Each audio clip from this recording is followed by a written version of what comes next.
biyyi Republika Islama Iran Falastinonnim waraana Israa'el dhagaalolurraam gara rookeetti fi misaayila lolutti kan ceesiste yoo ta'u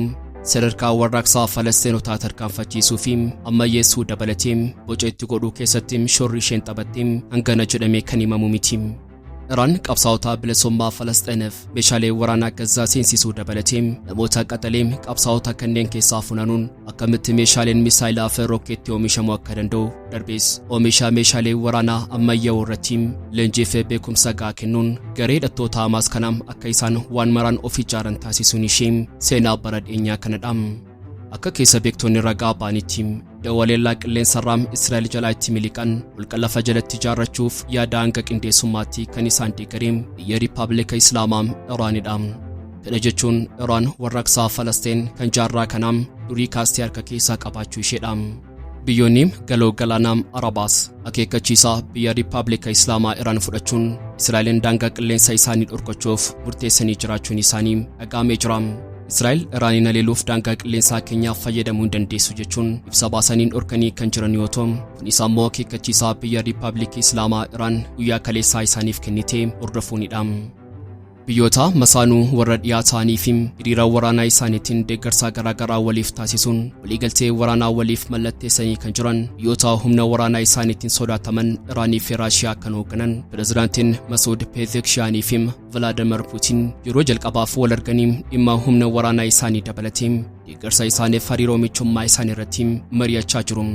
Pirezidaantiin Raashiyaa Vladimir Putin sirna bariinsa marii kanarratti argamuun Moskoon biyyoota michoota Raashiyaa waliin ta'uun sirna addunyaa haaraa ijaaruuf tattaaffii taasisaa jiraachuu isaanii dubbachuun isaanii beekamee jira.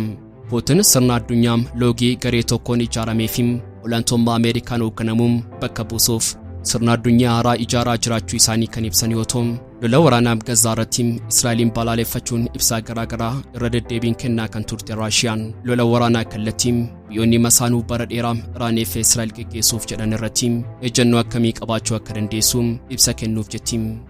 Biyyoonni galoo galaanaam Arabaam akeekkachiisaa Iraan fudhachuun Israa'elin daangaa qilleensa isaanii dhorkachuuf murteessuu isaanii dabalatee sochii Puutinii fi michoonni isaa sirna addunyaa Ameerikaan hoogganu cabsuuf taasisaa jiran irratti gabaasa bal'aa qindeeffannee dhiyaannee jirra. Turtiin keessan gaxumuraatti nuuf haa ta'u qophii keenyaam laayik gochuun jalqabaan affeerraa keenyaam yeroo maraatiin Yooyaa Shamaar Kafuunim kabajamtoota dhaggeeffattoota keenyaam kun Oromiyaa 24 Newsdha. Odeeffannoolee wayitaawaa golee addunyaa kan baa giddu galeessaa dabalatee kan gaanfa Afrikaa bal'adhaan qindeessinee kan isin biraan geenyu ta'a. Kanneen yeroo jalqabaaf gara chaanala YouTube keenyaa dhuftan subscribe gochuun maatii keenya ta'a. Qophiin keenya namoota iddoo biraa akka ga'uuf like share gochuun waliif qooduu hin dagatinaa. Hanga xumura qophii keenyaatti Oromiyaa 24 News waliin turtii gaarii.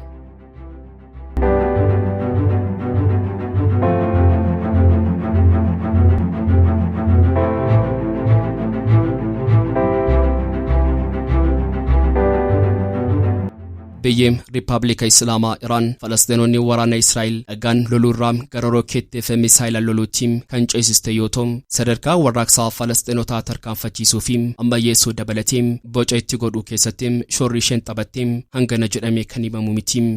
Iraan qabsaa'ota bilisummaa Falasxiniif meeshaalee waraanaa gazzaa seensisuu dabalatee namoota qaxaleem qabsaa'ota kanneen keessaa funanuun akkamitti meeshaaleen misaayilaa fi rookeetti oomishamuu akka danda'u darbees oomisha meeshaalee waraanaa ammayyaa'oo irratti leenjii fi beekumsa gahaa kennuun garee hidhattoota Hamaas kanaam akka isaan waan maraan of ijaaran taasisuun ishee seenaa bara dhiyeenyaa kanadha. Akka keessa beektonni ragaa baanitti dawwaleellaa qilleensarraam Israa'el jalaatti miliqan holqa lafa jalatti ijaarrachuuf yaada hanga qindeessummaatti kan isaan deeggareem biyya Riippaabilika Islaamaa Iraanidha. Kana jechuun Iraan warraaqsaa Falastiin kan jaarraa kanaa durii kaastee harka keessaa qabaachuu isheedha. Biyyoonni galoo galaanaam Arabaam akeekkachiisaa Iraan fudhachuun Israa'elin daangaa qilleensaa isaanii dhorkachuuf murteessanii jiru. Israa'el Iraaniin haleeluuf daangaa qilleensaa keenyaam fayyadamuu hin dandeessu jechuun ibsa baasaniin dhorkanii kan jiran yoo ta'u kunis ammoo akeekkachiisaa biyya Riippaabilika Islaamaa guyyaa kaleessaa isaaniif kennitee hordofuunidha. Muddamni waraanaa naannawaa baa giddu galeessaa daran ammaatee biyyoonni bara dheeraaf walitti gaarreeffachaa turanii Iraanii fi Israa'el kallattiin wal haleeluuf walitti bokkisaa kan jiran yoo ta'u haleellaa wal duraa duubaan wal irratti geggeessaa jiraniin ga'umsa walii wal qormaataa turanii jiru. haala tilmaamuuf namatti ulfaatuun garuu Israa'el teeknooloojiin humna ittisaa qilleensaa ishee Ameerikaa dabalatee yaaddoo michoota isheetii jira. Dandeettiin ittisa isaa akka gaaraatti ol kaafamee leellifamaa kan ture meeshaan ittisaa qilleensaa Israa'el misaa'ilota Iraan ga'umsa olaanaan qolachuu dadhabuun isaa Iraan dadhabina biyyattiin qabdu akka sakattaatu ishee gargaarii jira. Tarii Iraan kana waan hubatteef dhadhannoo fi fokkorsuu daangaa ce'aniin Israa'el irratti akka dhadhattuu ishee taasisuu hin oolle. Misaa'ilonni Kruuzii Iraan kanneen raadarii diinaa burjaajessuun ergama isaanii milkeessuu danda'an daangaa Israa'el cabsanii gola ishee salphumatti sakatta'uun isaanii oduu agatoo hin oolle. Walitti bu'iinsi kun yoo ammaateem hidhattoonni Iraaniin deeggaraman kanneen biyyoota galoo galaanaa Arabaatti argaman buufata boba'aa irratti aggaamachuu danda'u sodaan jedhu uumamee kan jiru yoo ta'u, haaluma kanaan biyyoonni kunneen Israa'el Iraaniin haleeluuf daangaa qilleensa isaanii fayyadamuu akka hin dandeenye dhorkanii jiru. Biyyoonni Arabaa kunneen ibsa isaaniitiin misaa'ilonni fi jeettileen waraanaa Israa'el haleellaa Iraan irratti raawwataniif daangaa qilleensaa isaanii keessa qaxxaamuruu akka hin dandeenyedha kan isaaniifatti beeksisan. Tibba kana Saudi Arabiyaa dabalatee biyyoota galoo galaanaa Arabaa birootiin daawwii hojii taasisaa kan turan ministeerri ajaalaa Iraan Abbaas Araghchi tarkaanfii haaloo baannaa Iraan ni fudhatti jedhamee eegamu biyyoonni galoo galaanaa Arabaa daangaa qilleensa isaanii akka hin eeyyamne akeekkachiisuun isaanii ni yaadatama. Ministeerichi ibsa isaaniitiin biyyoota Arabaa kamillee daangaa qilleensaa isaaniis haa ta'u buufata waraanaa isaaniitti fayyadamuun diinni tarkaanfii haaloo baannaa Iraan irratti kan fudhatu yoo ta'u, Teheraan biyyoota galoo galaanaa Arabaa hundarratti kan xiyyeeffate tarkaanfii waraanaa ni fudhatti jechuun akeekkachiisanii turuun isaanii ni yaadatama. Saudi Arabiyaa, Qatarii fi Imaaraatiin Arabaa akeekkachiisa Iraan kana fudhachuun biyyoota gamanumaan daangaa qilleensa isaanii Israa'eliin dhorkatan yoo ta'u, biyyoonni biroos murteen isaanii eegamaa jira. Aangoonni Teheraan, Saudi Arabiyaa dabalatee biyyoonni Arabaa biroo daangaa qilleensa isaanii tarkaanfii Tel Aviv kan banan yoo ta'u, humnoonni hidhattoonni Iraaniin deeggaraman naannawaa sanatti argaman buufata boba'aa biyyoota Arabaa kana irratti xiyyeeffachuun haleellaa raawwachuu danda'u jechuun akeekkachiisaa dabarsuun Reuters kan gabaase yoo ta'u, dabalataan biyyoonni galoo galaanaa Arabaa kunneen dhiibbaa Ameerikaa irratti qaban fayyadamuun Israa'el buufata boba'aa Iraan irratti xiyyeeffattee haleellaa qilleensarraa akka hin raawwanne Ameerikaan Israa'el irratti dhiibbaa akka uumtu taasisaa jiraachuun isaanii dhagahamee jira.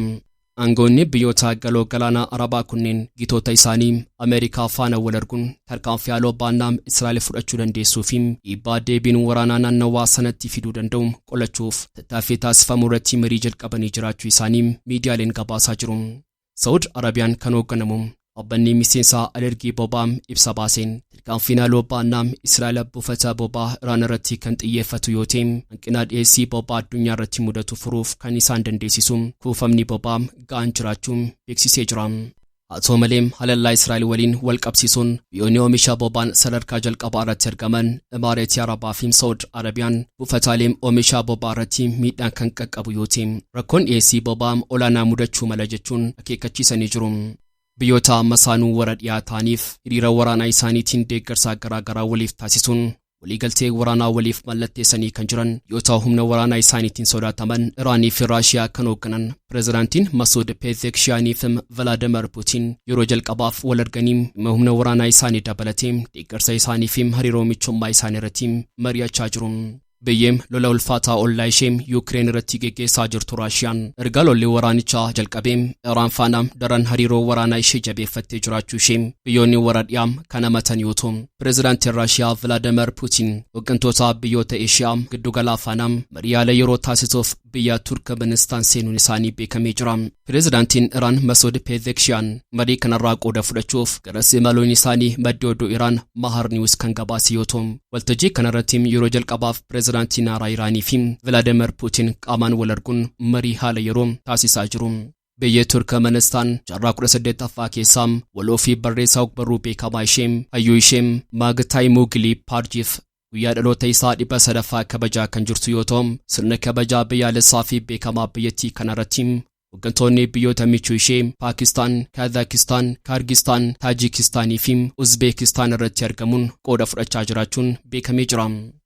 Pireezidaantiin Raashiyaa Vladimir Putin sirna bariinsa marii kanarratti argamuun Mooskoon biyyoota michoota Raashiyaa waliin ta'uun sirna addunyaa haaraa ijaaruuf tattaaffii taasisaa jiraachuu isaanii dubbachuun isaanii beekamee jira. Putin sirna addunyaa loogii garee tokkoon ijaaramee fi olaantummaa Ameerikaan hoogganamuun bakka buusuuf sirna addunyaa haaraa ijaaraa jiraachuu isaanii kan ibsan yoo ta'u, biyyoonni gurguddoom kanneen warra dhiyaa faana hariiroon isaanii laafee jiru kanneen akka Chaayinaam, Kooriyaa Kaabaafim, Iraan faanam hariiroo michummaa isaanii cimsuufi guddisuuf xiyyeeffannoon hojjechaa kan jiran pireezidaantiin Puutiin marii kanarrattis pireezidaantii Haaraa Iraan Masuud Pezeshkian faanas yeroo jalqabaaf wal arguun muddama naannawaa bahaa giddu galeessaa irratti marii jajjabaa taasisaa jiru. Iraan bara 2022 keessa michuu ishee Raashiyaaf diroonii erguun waliigaltee doolaaraa biliyoona 1.7 mallatteessuu ishee Associated Press gabaasa isaatiin yaadachiisee kan jiru yoo ta'u, Ameerikaaf michoonni ishee Teheraan misaayilaa fageenya dhiyoorraa furguggifamu Raashiyaaf erguun lola waraanaa Yuukireen irratti hojiirra oolchaa jirti jechuun irra deddeebiin akeekkachiisaa turuun isaanii ni yaadatama. Lola waraanaa Gazaa irratti Israa'eliin balaaleffachuun ibsa garaagaraa irra deddeebiin kennaa kan turte Raashiyaan lola waraanaa kallattiin biyyoonni masaanuu bara dheeraa Iraanii fi Israa'el geggeessuuf jedhan irratti ejjennoo akkamii qabaachuu dandeessi kan jedhamu kan eegamudha. Pireezidaantiin Haaraa Iraan Masuud Pezeshkian baatii kana keessa Raashiyaatti kan geggeeffamu marii waliigalaa miseensota gamtaa BRICS irratti yeroo jalqabaaf ni hirmaatu jedhamee kan eegamu yoo ta'u, marii isaanii kanaanis hariiroo michummaa biyyoota lamaanii akkamitti akka guddisuu danda'an irratti yaada wal jijjiiruun jedhamee eegama. Egaan kabajamtoota dhaggeeffattoota keenyaa odeeffannoo guyyaadhaaf qindeeffannee dhiyaannee kan gammaatti dhageessanidha. Kanneen yeroo jalqabaaf gara chaanala YouTube keenyaa dhuftan subscribe gochuun maatii keenya ta'aa qophii keenyaan like share gochuu waliif qoodaa hanga xumuraatti waan nu faana turtaniif galatooma.